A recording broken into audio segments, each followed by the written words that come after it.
What's good, trappers? It's your boy, Wallstreet Trappin, man. Y'all know my goal is to help the culture build wealth one share at a time. And listen, I'm back. We back. Let me clear that up. You heard me? We back. I got a special guest with me, Queen Jamila. She's one of my lieutenants in the Trappers Anonymous group. She is so brilliant. Listen, we got a lot of great reviews and comments in the last segment. But you know, of course, I'm not gonna lie.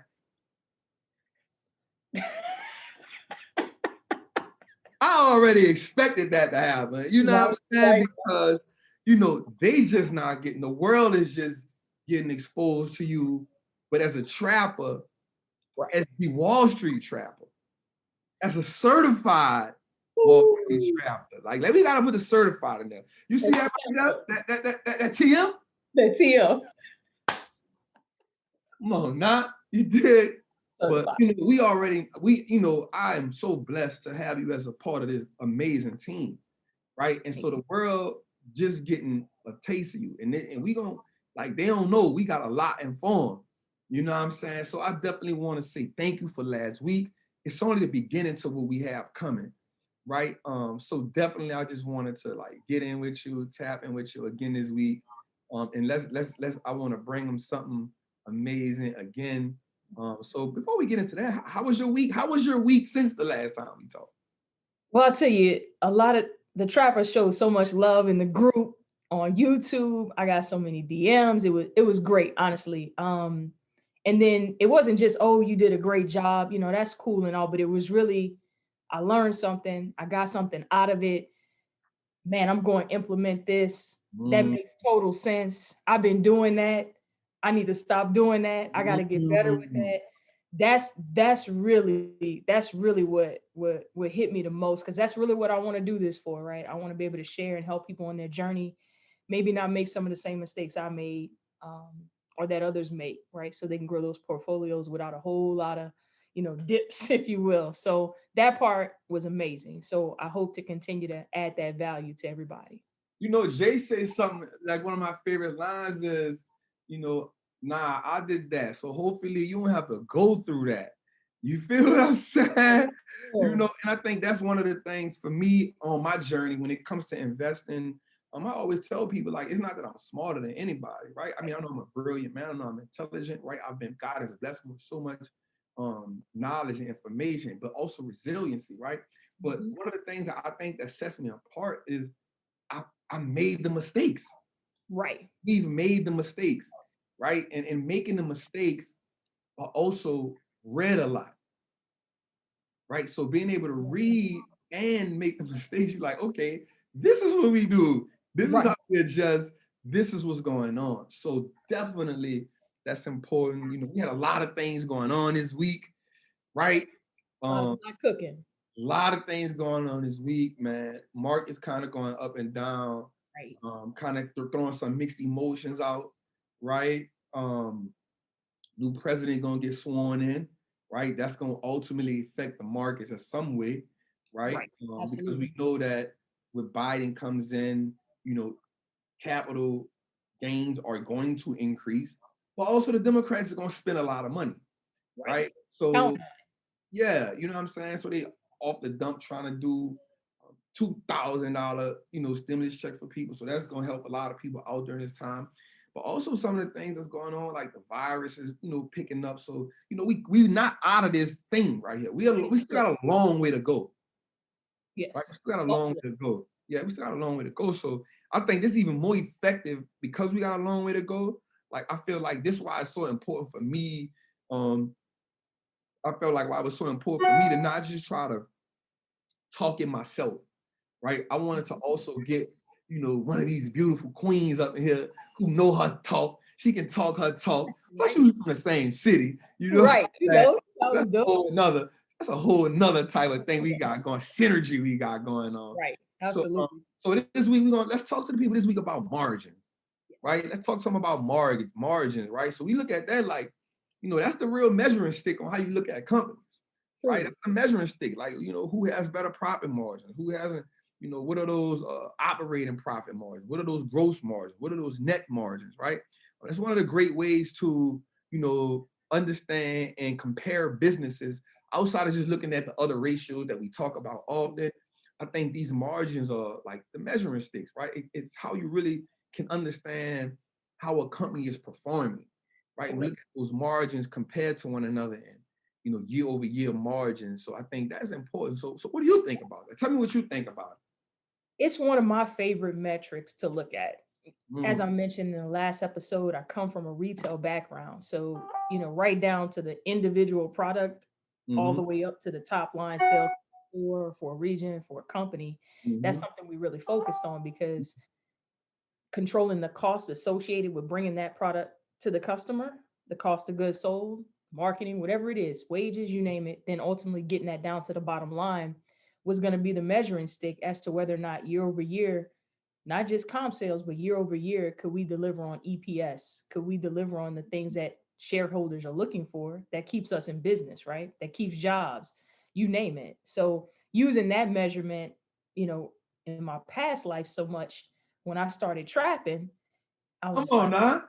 let Come me on, let huh? me let me use something that I'm already extremely familiar with Mm-hmm. to understand the business. But what I found was it really helped me with businesses that newer businesses, right?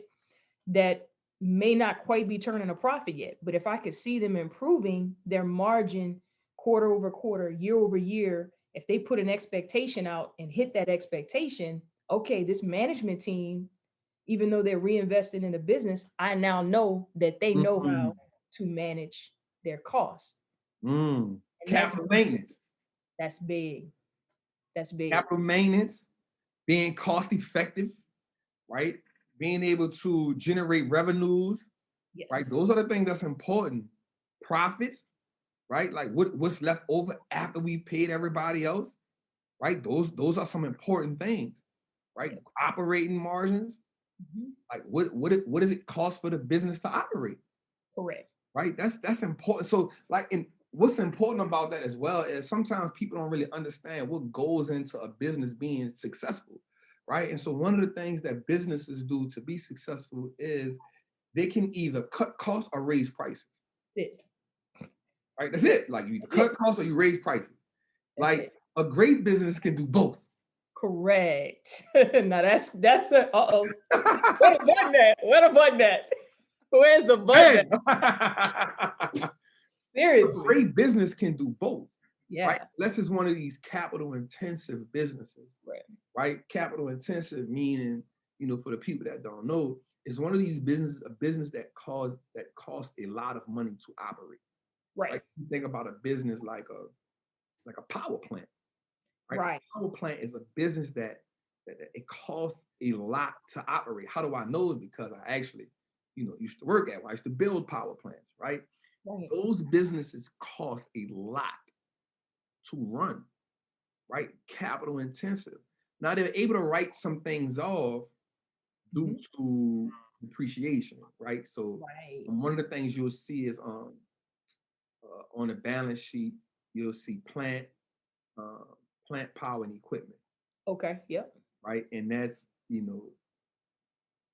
machinery, Mm. things like that. Also, you have like expenditures, right? Capital expenditures, capex, right? So capex is how cost that a business has to refurbish things or redo Mm. things, or refine things, or Upgrade buildings, right. upgrade things, and Facilities. you can use that in a business as well as a write-off. So even though a business can be capital intensive, they find ways to write things off. But we need to understand all of that, right? All the details. Oh, and I think that's what this is about, right? I think we got to come up with a good name for this, right? Yes. Because I don't want this to just be Trapper brings on a special guest, Right. right? Right. I think we can call it like Trappin' Tuesdays with the Wallstreet Trapper and Jamila. Hey, sounds good. I like it. I I like like it. I like it. it. I like New version of Trappin' Tuesdays. I ain't it. mad at this. Nah, it's the remix. It's the re-up. You There feel you me? go. The re-up. The re-up. This is the re-up, right? Re-up Tuesdays. Re-up Tuesdays. I like it. That's the name from here on out. That's the name. Y'all, we did it right here with y'all today. We figured out the name right here Ooh, with y'all today. Live. Right here. We figured it out right here with you guys. Re-up Tuesdays, 100%. That's what we doing right now. Love that. Love that. So, Re-up Tuesdays with the Wallstreet Trappin and Jamila Brown. Boom. I like it. I Yes. 100% like it. So you got something special for us this week, right? Absolutely. We're gonna break down that margin so people can take this information, go back, and be able to break that brick down to what? All dimes. All dimes. We're about to get that. So, as usual, we're gonna start with a little disclaimer. Gotta have the You disclaimer. gotta have the disclaimer, right? As Trap always says, we're not fiduciaries, nor are we financial advisors. And I'll turn it over to him for the rest because I just liked watching this part. Listen, not a fiduciary, nor are we financial advisors. Everything that we say on this show is for entertainment and educational purposes only. That's it. Know that in order to become a great investor, you must be able to mitigate the risk. If you aren't properly inept to be able to mitigate the risk, you must seek out financial advice via fiduciary or financial advisor. I know one by the name of Rashad, who is part of the Earning Legion family. He can take you to glory. I can only take you to the trap. Trap with me. You already know what we're doing right now. That's always for me. It's not for them. It's more for me. For my entertainment purposes only. I get to hear it live, one-on-one. That's special. That's a real special. That's a So fact. let's get into it. Business margin. And we're getting to the bottom line, right? You hear it called the bottom line all the time. This is how you get to the bottom line. So getting into it, there are 4 types of margin that we're going to cover with you guys today. Gross margin, EBITDA margin, operating margin, and net margin. All right, so a quick, brief synopsis of all 4. Gross margin is management's ability to generate revenue while keeping the cost of goods low. Right? EBITDA margin is the percent of each dollar of revenue left over as a result of the company's core operations. This one's really good for comparison with other companies and within the industry. Right? Right? That's that one. That's the one. That's the one. Let me tell you, let's Go ahead. That EBITDA, earnings before interest, taxes, depreciation, and amortization. Right. The reason why that is so good. So let's just talk about that for a second, right? So think about this. A percentage of every dollar of revenue left over as a result of core operations. So one of the things we got to understand that businesses do multiple things to make money. Right. They lend money, they invest money, they lend product, everything, but they have a core operation, right? So EBITDA judges businesses that do the same thing, right? So if you get AT&T, Verizon, let's just say you got AT&T, Verizon, Sprint, and T-Mobile all together, right? They all do different, they all core businesses, telecommunications. Correct. Right? So let's say AT&T may rent out equipment and Verizon may make loans and Sprint may, all other things they may do. Right. The core business is telecommunication. Period. EBITDA focuses on that alone. Because what this does is, this tells us how profitable businesses are at their core product. Before interest, taxes, depreciation, and amortization comes out. Now, why is that important? Well, because I may have, let's say this, depreciation. Right. So my depreciation may come in this year. Yours may come in. You may depreciate yours next year. You the feel schedule. me? The schedule. Right? So we're going to schedule that differently. So that's going to affect the balance sheet different. So before you add it, and this year you add it, before you do all of that, we'll measure what the core business brought to the table before taxes is taken out, because remember, your taxes may be different than mine. Right. This year, you may have pushed some taxes over for the next year. You may have deferred some taxes for the previous year. So before you defer these taxes, before you depreciate this, right? Before amortization kicks in, before all of that kicks in, let's measure how much the business did with core operations before we take all of that out. Right. I think that one is the one. Because it's apples to apples. It's apples to apples. Right. It's not pears and apples. Right. It's not apples and oranges. It's apples and apples. I like it. I like it. I like it. That's key. And ultimately, when you're looking at all this information and these numbers and these metrics, to understand that part, because if you get that, when you go to compare AT&T and Verizon, then you know for sure we're just talking about their telecommunications business versus their telecommunications business when you look at EBITDA margin. So that was a great explanation, the Trapper style way. Come on, you know what we doing. We got to use all 4 corners of the bag. You know this. All 4. So next up, we got operating margin. So that's profit on every dollar after paying variable costs. So those variable costs can be like wages, which is normally the biggest for most companies. But it's still before interest and taxes, right? So that's operating margin. So that lets us know basically a little different than gross and EBITDA, because that lets us know what their operational flow of income, revenues and income is. Then we have net margin. That is the bottom line. The bottom of the bottom. That's it. How much you made off the brick? That's it. How much you made off the brick after you bagged up after you took in the bags, after you took in the razors, after you took in the plates, right? Yes. How much after you gave out the free samples? How much did you pay off the brick? How much you made off the brick, man? That's it. Period. And that one, you can't fake it. It's what's left, right? That's all that's left. And no matter what you did and sold the product for, this is absolutely what is left. So that's why they call it the bottom line. This is it. Don't mess up your re-up money, fam. Don't mess it up. Don't mess that up. Don't mess that up. Because this is what you re-up with, right? This is the money. You either can get more or you can't, right? Now you got to go hitting licks and stuff because you done messed up the re-up money. Now you got to go hit licks because you messed up. Now you got to hit licks. Now you out here.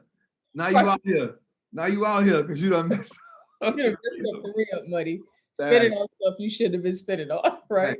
And that's how you examine the company. We're laughing, we're joking, but that is exactly how you look at the company, right? So next up, we're going to take you through a little example. Okay. Right? So that you can look at year over year, this particular company. We're going to look under the hood of this particular company at all those 4 margins that we just broke down. So from 2016 to the last trailing 12 months, gross margin, a little bit all over the place, was at 23%, then 19%, then 16%, then 21%. EBITDA margin was 5%, then had a little negative, but then after that, it's been steadily rising to 7%, 9%, and now 14%. Operating margin, -9%, -14%, and then ultimately -1%, and now it's starting to hold and landed at 6%. Then you have net margin, the tail of the tape, right? -9%, -16%, -4%, -3%, and now for the first time, a +2% in the trailing 12 months, right? So this company specifically, which is why I didn't share, maybe to get you to think a little bit ultimately on who this might be.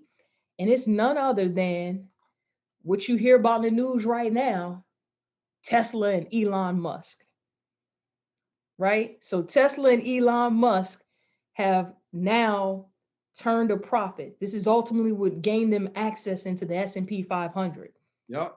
However, if you're paying attention from the beginning to now, you could have got on this train a whole lot sooner because you can see them getting more efficient, right? Making that Model 3 a little bit more profitable, right?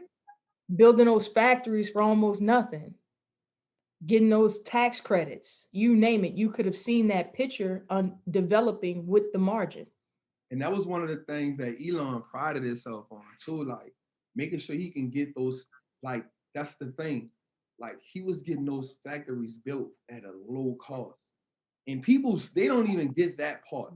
Like he was getting those factories built like at a low cost. And the crazy part was he was even able to like, yo, we moving. And I'm moving my company. And when he said that, like, no, listen. Because people lose jobs. That's jobs that's taxes. That's a lot of things going on when he makes that decision. Similar to when Amazon makes their decisions. Yes. Where they're going to place them. That's big for those specific cities and states. So there's a lot going on there. We're gonna dive into that one day too. Yeah, we got to go here. A lot going on, but this story, if you're paying attention to margin, which is why I chose this particular company since they just hit it. If you pay attention to the margin, you can start to see the picture develop before everybody else jumps on the bandwagon. So then you can take a comparison to the industry. So gross margin 21% versus 19% for the industry. So now currently outpacing the industry. Operating margin 6% versus the industry at 5%. Again, outpacing the industry, right? We're talking about Tesla and up against the Fords and the GMs and so on of the world that have been around forever. And he's more efficient. Elon is more efficient. Net margin 2.48 versus 2.02. That's the tail of the tape. This number doesn't lie. It's showing exactly where the company is going. And frankly, they're still a baby company. They're still brand new, really.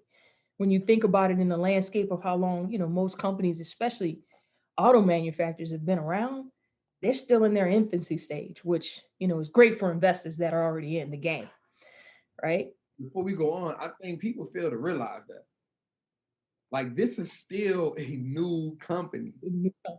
Like, that's what kind of gets me with people. Like, when people like, yo, I want the next Tesla. Yo, this is still a new company with huge upside. Correct. Like, think about this. So let's put this in retrospect right quick. Tesla did the split in what? September? Yep, September, early September. The 2nd, right? Or the 26th, something like that. Yeah, Apple's the 18th, they do the 22nd. I may be wrong, but I know it's in September. Yeah. In September, they were at 900 a share. Yes. From September till now, they've doubled. They're back at almost 900. On a 1 for 3, right? Or was it 1 for 4? 1 for 3. Yeah, that's insane. In 4 months. The upside is amazing. So literally, when I told people, I was like, "Yo, check this out. If you get it now, when it splits, right. What you're ultimately doing is locking that price in. Right. If it goes down, now you start setting your pivot points. If it goes, so if you like, we got it at 444. Right. It went down to 350. I bought more. Correct. It's now at 800. So here's the thing that gets me. So now when it was 900, people said, yo, I can't wait till Tesla split. Right. Tesla does the split. You don't get it because you said, yo, I wanted to go a little cheaper. Right. Now it's back at 800 and you asking me, can I buy it now? Yo, you could have bought it 3 months ago. 2 times. Twice. What are you doing? Nah, I don't know. Right. Scared money don't make no money in this game. Doesn't. And research makes you everywhere. If you don't research and you're scared to execute, this ain't the game for you. Yeah. And ultimately, to your point, having the opportunity to purchase it a couple of times before this last run, I know some trappers and with that percentage gain in their portfolio because they talking crazy in a group. Oh, I'm like, Dawson, that's how you gonna flex on me this morning. Be like, Trap, man, I'm glad you said that. Like, right. Trap said it. Man, we rock it, man. I see him every morning, man. Thank God for Tesla. Right. Thank you for Tesla. I'm like, why would you play with that? Don't play with that. And then ultimately understanding the fundamentals underneath it. And we're really only talking about the car side of the business.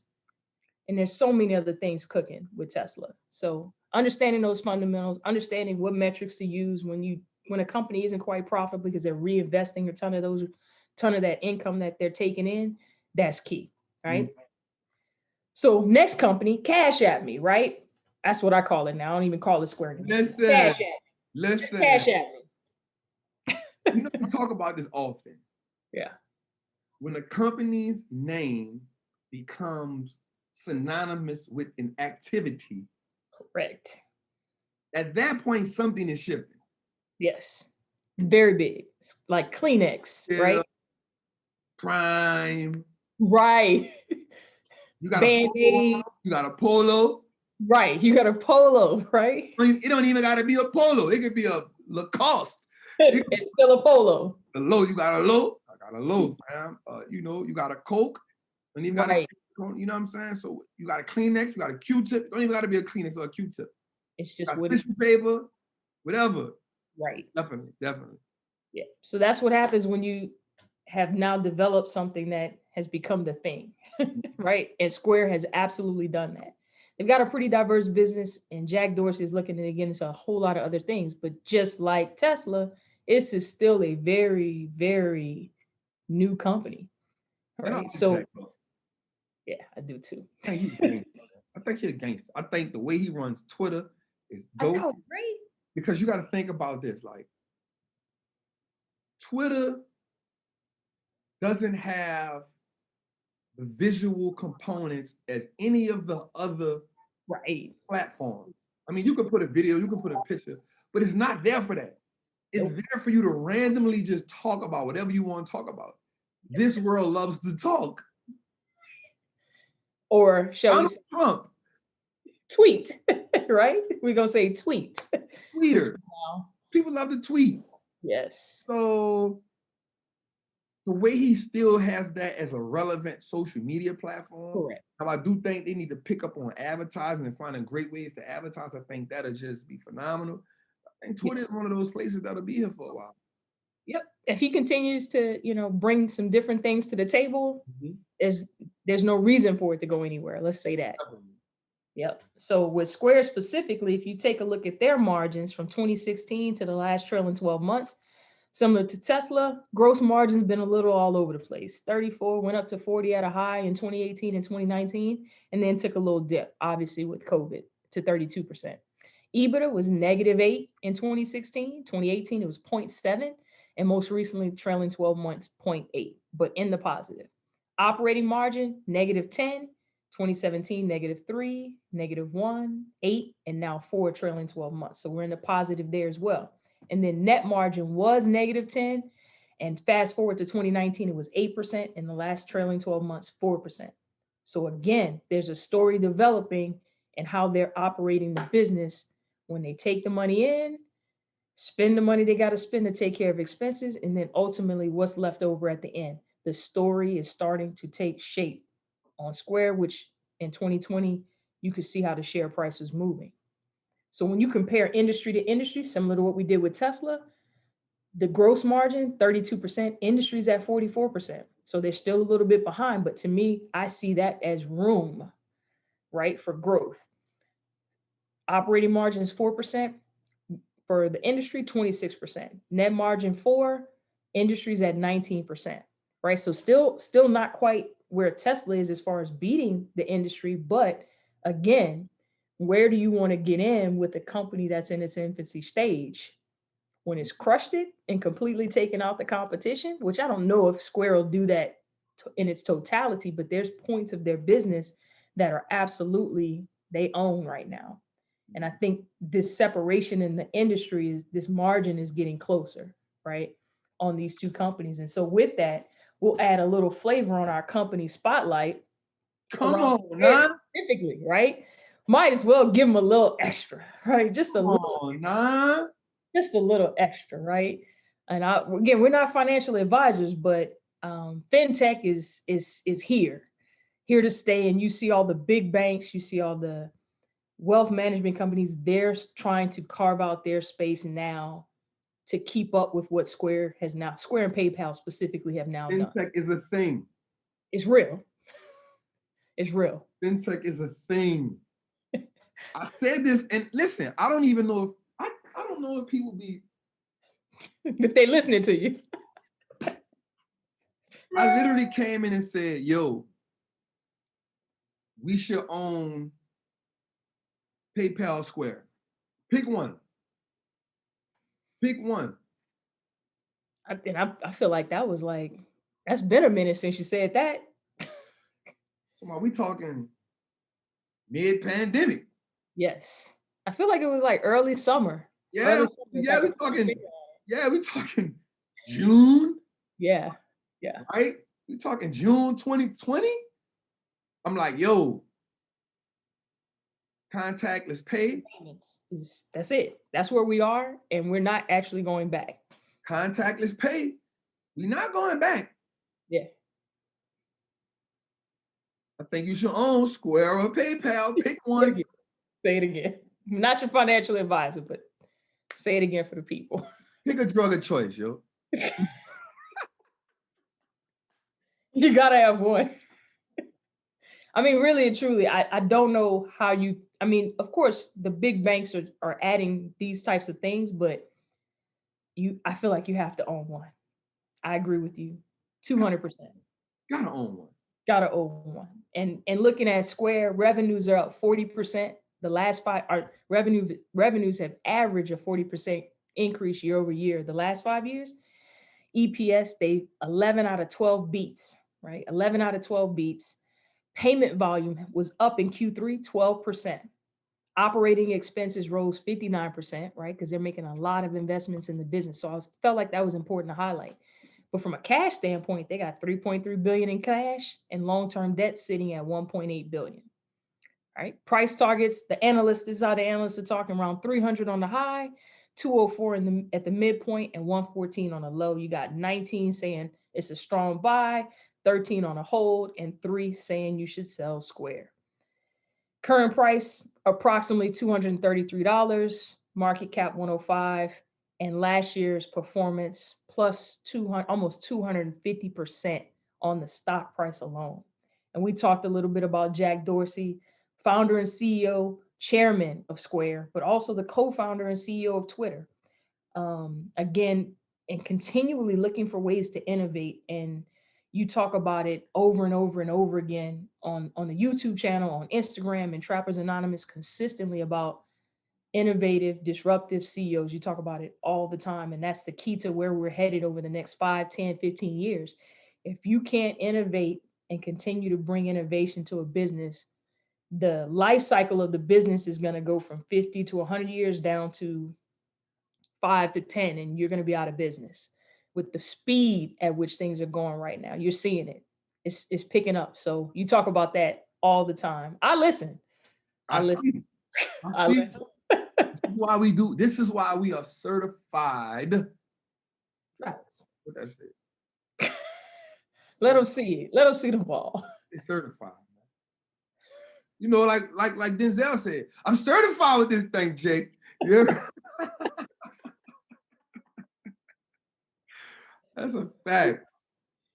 So that's what Square is bringing to the table, and that's what I have for the YouTube world and all those trappers out there this week on business margin and how you can really leverage that to dissect the business and understand where they're headed, especially if they're new, but ultimately even if it's a mature company. This is one of those metrics you want to keep your eye on consistently as a company reports their earnings, which we're in earnings season, so this is one you can go put into action right now. Definitely an earnings season. Big banks reporting tomorrow. We got some great things up right now, and I think that's important. I think this was so important because if they really paid attention, man, they learned so much tonight. Like looking at these metrics, and the people always act like, "Yo, how do I get into these new businesses?" Well, you don't actually get into them in the very, very beginning. It's the reason why we let these metrics, these margins, and these ratios play out for us, so we can see, okay, are they growing? Are they coming out of debt? Are they giving us that expectation on when they plan on being profitable? These things are so important for us to see. And so that's just some of the, listen, y'all, me and the Queen got some great things in store. what we gonna bring to the table with this Re-Up Tuesday with the Wall Street Trapper and the Queens and Miller, right? We bringing something dope up this week, this in the following weeks. Listen, stay by that YouTube, man.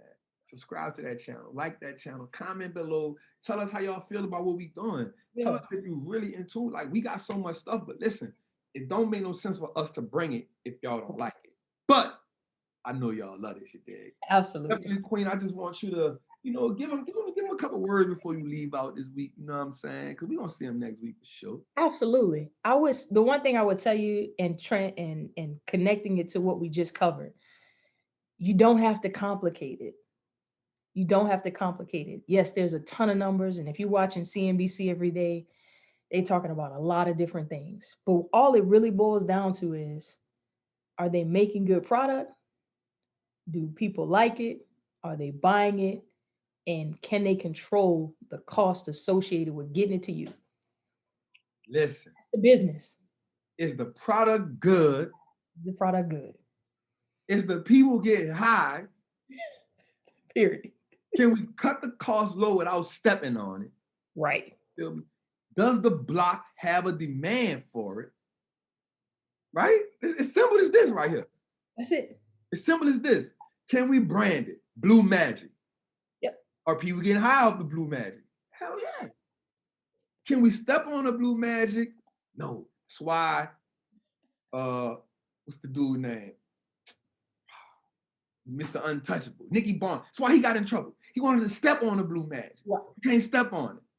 Yep. Make people mad. People know it's not Blue Magic. Right. It's not right. Right?